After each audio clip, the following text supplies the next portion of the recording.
Of all the legends I've ever made videos about, there has always been one that, even when compared to others, stands on a league of his own. A player that had it all, and who many consider to be the most complete footballer of all time. Completely unstoppable, able to dance with the ball on his feet, and almost impossible to defend. No matter the stage, he proved time and time again that he was special. A player who, regardless of rules or era, would unquestionably dominate. Hey guys, what's up? It's Raymar, and today, after so many of you have been asking, we are, of course, finally gonna take a look at how good was Ronaldo the Fenômeno. Ronaldo was born to be the perfect footballer. From the very beginning, as early as he can remember, he would be groomed by the streets of Rio de Janeiro his entire childhood. Ronaldo was so passionate about football that his mother, Sonia, would recall his childhood days saying, "I always found him on the streets, playing with his friends when he should have been in school." When he was 11 years old, Ronaldo's parents would go through a divorce, which would lead Ronaldo to drop out of school completely. As you can imagine, for an 11-year-old, it's pretty tough to go through that. Football would be Ronaldo's go-to, his escape, and his saving grace no matter the circumstance. This dedication and passion for the game made him blessed by the football gods. The football loved him just as much as he loved the game. At the age of 12, Ronaldo would join a local indoor futsal team called Social Ramos and go on to score 166 goals on his first season, which included a time where he scored a mind-blowing 11 out of his team's 12 total goals in a single match. Like, just imagine how the players on the other team must have felt watching that. To be honest, I probably would have left after that 10th goal. Ronaldo would say that because he grew up playing on the streets, futsal was his first love when it came to the game. It's where he said he learned to be able to control the ball and move in the tightest of spaces, along with learning to have an incredibly soft touch, after playing in narrow alleyways with uneven paving his entire childhood, forcing him to master his control of the ball. The young Ronaldo would eventually be spotted by Brazilian legend Jairzinho, who, if you didn't know, led his country in scoring in the 1970 World Cup, even though he had Pelé as a teammate, which can only attest to his ability. When Jairzinho saw the young Ronaldo, he saw a player with incredible potential, a kid who just seemed different from all the others. So naturally, he knew that he had to have the young Ronaldo on his team. Jairzinho would quickly recognize the pure talent and skill that the young child prodigy Ronaldo had, and recommended that the 16-year-old should join his former club, Cruzeiro. However, Ronaldo had always wanted to play for Flamengo, a Brazilian team he supported ever since he was a child, and also a club where Brazilian legends like Zizinho once played.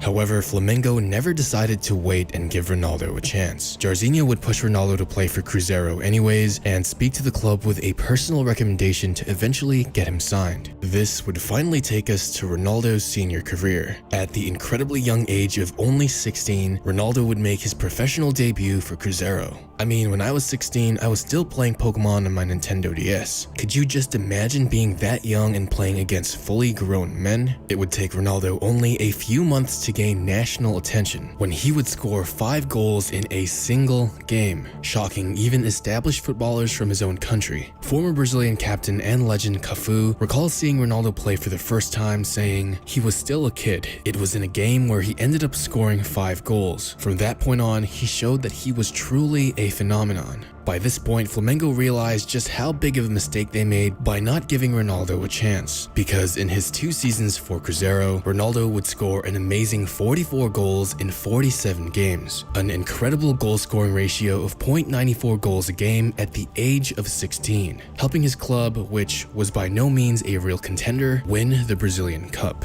Ronaldo, as a 17-year-old, was asked to join the Brazilian national team for their 1994 World Cup run. Brazil would go on to win that World Cup, in which Ronaldo did not play at all, or for that matter, wasn't really even needed. But the experience of his seniors and multiple legends on that team would help mentor him as much as they could, along with giving Ronaldo a taste at world victory. After the 1994 World Cup, Ronaldo would move to the Netherlands to play for PSV Eindhoven, after former Brazilian teammate and legend Romario, who won the 1994 World Player of the Year and 1994 World Cup Golden Boot and Golden Ball, would recommend Ronaldo to play for the club, as he himself had played for them. Ronaldo would continue continue his absolutely phenomenal play by scoring 35 goals in 36 appearances in his first season in the Eredivisie, an insane .97 goals per game ratio. In fact, after scoring a hat-trick in the UEFA Cup against Bayer Leverkusen, German World Cup winner Rudi Völler said, "Never in my life have I seen an 18-year-old play this way." Ronaldo was so skilled at dribbling the ball, it was like it was glued to his feet, with some even saying that it seemed like he was even faster dribbling the ball than running without it.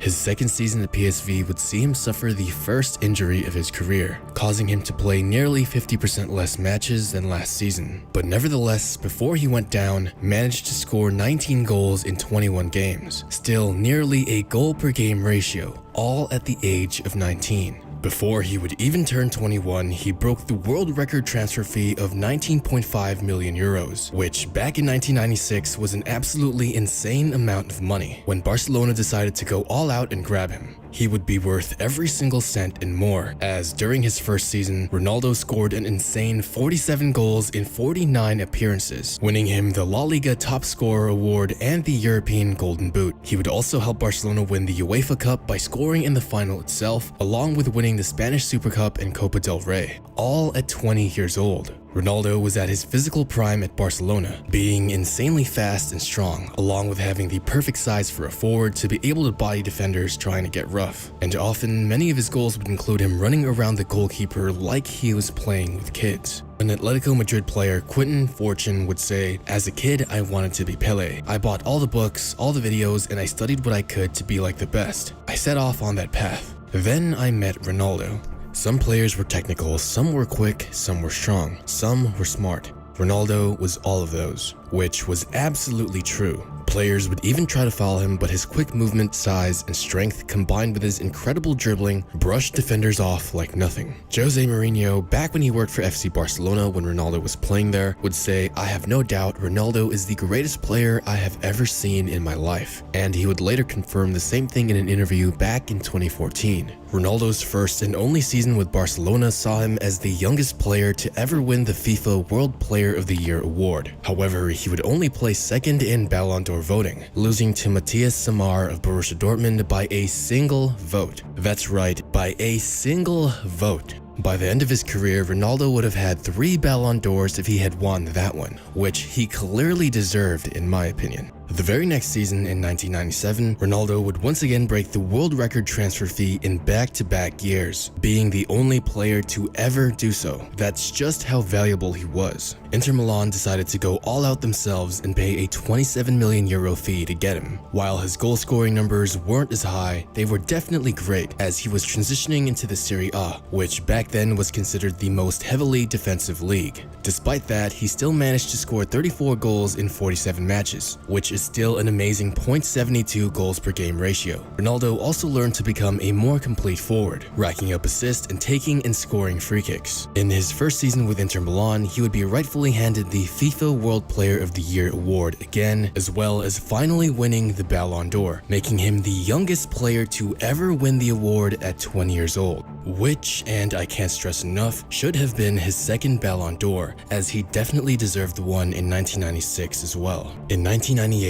Ronaldo was already considered the undisputed greatest striker in the world. At just 22 years old, he was already appointed as the captain of his Inter Milan squad, and although we would start to see him suffering a few injuries at this time and missing some games, he would still score 15 goals in 28 appearances, winning the Serie A Player of the Year award. He was phenomenal in the 1998 World Cup as well, scoring 4 goals and getting 3 assists, winning him the Player of the Tournament award. Unfortunately, Ronaldo and Brazil would infamously break down in the final and lost to France. But regardless of that, nobody questioned Ronaldo's skills for even a moment. However, in 1999, Ronaldo, who seemed absolutely unstoppable, infamously began to suffer a string of severe injuries. Ronaldo would limp off the pitch during a Lazio match, only to discover that he suffered a ruptured tendon on his knee and required major surgery. He would be gone for half a year until he would play the first leg of a Coppa Italia match. As history would have it, it was way too early for Inter Milan to let him play, as after only 6 minutes, he collapsed on the floor and the world would learn that he suffered a complete rupture of his kneecap tendons. It was so impactful that opposing players like Diego Simeone even went up to him to help the young star.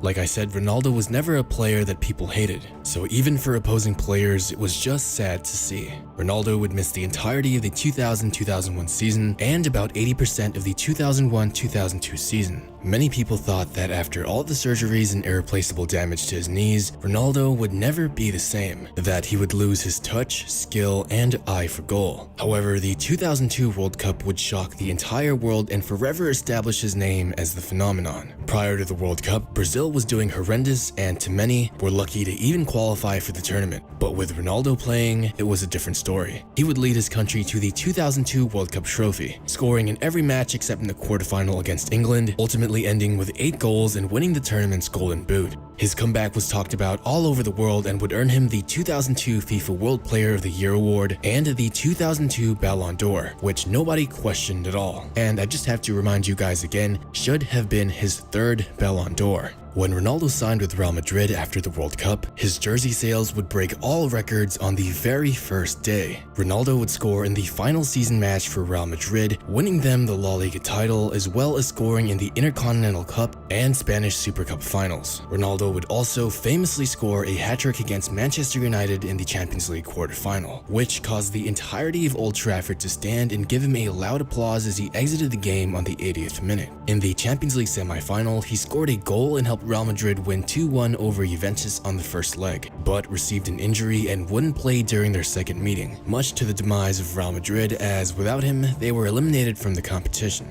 He would end his first season in Madrid scoring 30 goals and having 8 assists in 44 appearances, a .68 goals per game ratio. The next season, Ronaldo was visibly different. He seemed like he gained a lot of weight compared to his physical peak prior to the injuries that destroyed his knees. However, not too many people took too much attention to it at the time, as he was still doing what he did best, scoring beautiful goals. Real Madrid were actually on track to win a treble in Ronaldo's second season, but injuries again prevented him from reaching further accomplishments. He would miss the Copa del Rey final, which they would lose, and also get eliminated in the Champions League quarterfinal without him. This was also the season he scored that iconic 15-second goal. Ronaldo would still manage 31 goals and 13 assists in 48 matches, a .65 goals per game ratio, which was still impressive considering all the stars Madrid had during their Galacticos era that individually could all find their own ways of getting the ball in the back of the net. Within the next few seasons at Real Madrid, Ronaldo's performances would gradually decrease over the years, scoring less and less while also noticeably losing pace and gaining a lot of weight. In fact, during his 2 final seasons of Real Madrid, he would only play a total of 40 matches, which is less than he played on his 3rd season alone. Although even with this, it by no means meant that he performed poorly for Madrid at all, maintaining above a .50 goals per game ratio up until his final season, where he managed to make only 15 appearances. Unfortunately, Madrid fans could see the end of the road for Ronaldo at the Bernabeu. His final years at Real Madrid were plagued with injuries, fitness issues, and substantial weight gain. Although he still had the skill, unfortunately, Ronaldo's body simply couldn't keep up with it.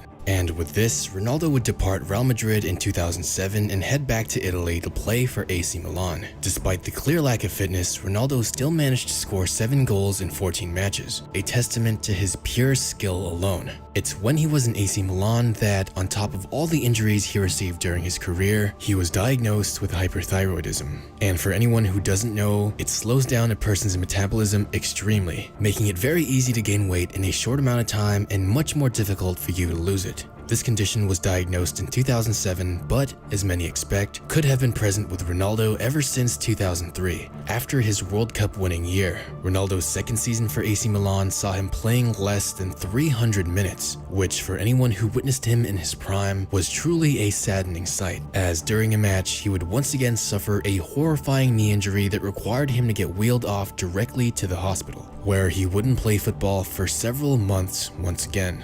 Ronaldo would finally go back to Brazil to play the last few years of his career. In 2009, if you were to look at Ronaldo and didn't know any better, you would think that he was already retired, as his weight gain was even more severe. Nonetheless, in his 3 seasons with Brazilian side Corinthians, he managed to help them win the Brazilian Cup in 2009. Although clearly a shadow of what he was before, Ronaldo was still loved by the people to no end. Every single game he scored in sent fans absolutely wild with happiness at just seeing their idol score once more. In fact, in his first season, he scored 8 goals in 9 matches, rallying the citizens to request the Brazilian national team to call him up just one more time, for old time's sake. That's just how much the people of Brazil respected and loved him. They knew he wasn't there to score and dominate like he used to, but to just see him touch the ball and even score made the fans go absolutely wild. Watching him score some of the last goals in his career, you can't help but just smile, as you can feel just how special of a moment it is for not only himself but his fans and peers as well. Ronaldo announced his retirement in 2011, saying that his hyperthyroidism had gotten the best of him, and the many severely crippling injuries he received throughout his career were just too much for his body to handle. To this day, Ronaldo remains one of the most iconic players ever, and to some, he was even the greatest. For me, I believe he was the most perfect and complete forward that has ever played. His ability to score, dribble, and finish on top of his strength and speed in his prime, at least to me, is on a class of its own. He wasn't lucky enough to win the Champions League because of crucial injuries and unfortunate times, but that doesn't take anything away from his career. Ronaldo would certainly be my main choice as the starting forward for my all-time 11, and I have no doubt in my mind that he certainly belongs there. If anything, Ronaldo's story only makes me appreciate players I loved watching even more. We never know when something might happen to them or when they'll finally hang their boots for the last time. That's why I made it my mission to watch my favorite players for as long as I can. And you can do it too with ESPN+. ESPN Plus lets you watch your favorite football matches live in HD and in any device you could possibly think of. From Serie A to Bundesliga, FA Cup, MLS, or international friendlies, ESPN Plus has you covered. You can also replay and watch whatever you want, whenever you want. And watch programs like ESPN FC for all things football, or keep up to date with the latest scores, news, or tables from every top league around the world. ESPN Plus is my go-to to watch my favorite player, Cristiano Ronaldo, in action. You can also watch hundreds of original content and programs from a bunch of different sports as well, all for the price of $5.99 a month. An incredible steal. So check out the first link in the description and sign up for ESPN Plus today. But that's all from me today, guys. This video was made possible by Alaric Aguilar, Owen Torres, Carlos C, Malcolm, and the rest of my patrons. If you guys want to support the channel, check my Patreon link in the description below. Any support is greatly appreciated. Anyways, make sure to leave a like if you enjoyed and subscribe and turn those notifications on if you haven't already to see the best football documentaries on YouTube. Thank you guys for all the support, and I'll see you in the next one.